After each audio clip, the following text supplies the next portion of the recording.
In this lesson, we're going to look at how we can solve equations that have an x in the exponent by using logarithms and the change of base law. We do need a calculator for this, a calculator that has a log key in it or on it, which is usually a common log key, and we'll be using that to get the final answer. Let's take a look at an equation like this one. If we have the equation 3 times 2.4 to the x power equals 30. And what we would like to do here is be able to solve for that missing x in the exponent. And in order to do that, we first need to recognize what kind of problem this is. As soon as you see that there is an x in the exponent, that tells you that a logarithm would be a way to solve this problem. Before we can really just change this to a log, the first thing we want to do is isolate the base in the exponent. You'll notice right here the base in the exponent is the 2.4 to the x power. So we need to get rid of the 3 in this problem. It's kind of in the way. So I'm just going to go ahead and divide both sides by 3 in this equation. That will cause my 3's to cancel. And so that will leave me 2.4 to the x power equals 10. Now you'll notice that on the left side of the equation I have isolated my base and my exponent, and so at this point I can rewrite this as a log. Now if you don't remember how to write an exponential equation into a log, there is another lesson on that, but as a quick review, you write log and then the base is 2.4, so log to the base 2.4 of, the argument is the 10, the part on the right hand side of the equal, equals x, our exponent. And at this point, if this were base 10, the common log, we could just put it in the calculator. We would just do log of 10. But this isn't a base 10, this is a base 2.4, so we need to use the change of base formula to solve this equation. The change of base property is a property that allows us to rewrite a log by saying it's the log of the argument, which in this case is 10, over the log of the base, which is 2.4 in our case. Not very readable here. I think I might redo that.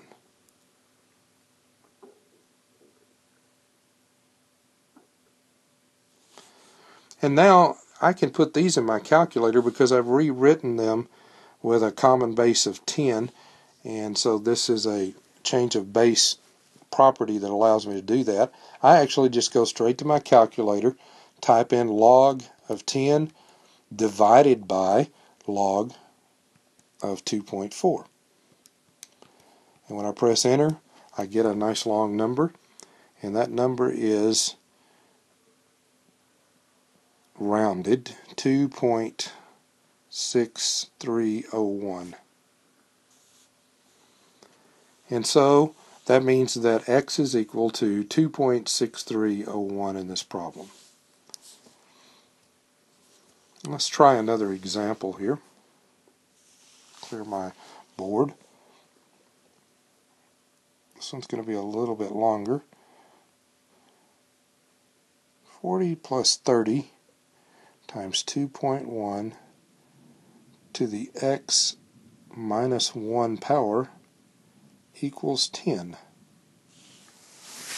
Could be an interesting problem. Equals 100. This problem,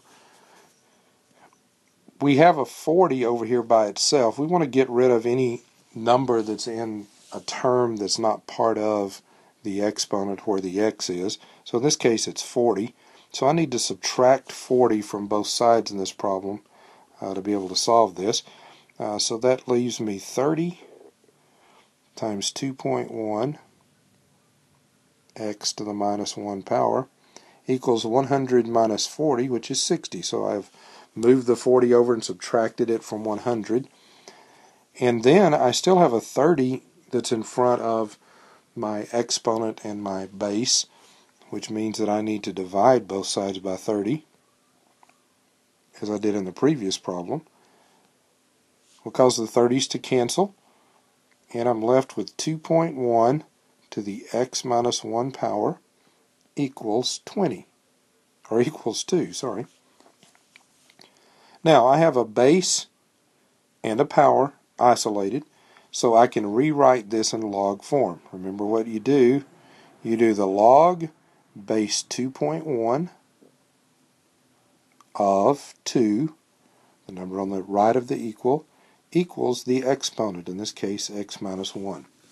So now I've got the log base 2.1 of 2, and I'm ready to use my change of base property to rewrite that. I'll go over here to the right and do that. Leave myself a little space. And I'll rewrite that as the log of the argument, which is 2, divided by the log of the base, which is 2.1, and that's equal to x minus 1, like that. So now I can go to my calculator again, since I now have these written as common logs, and I can do the log of 2 divided by the log of 2.1.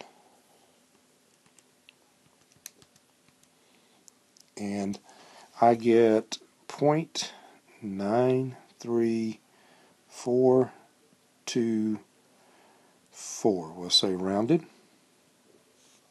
My calculator actually has more decimals than that.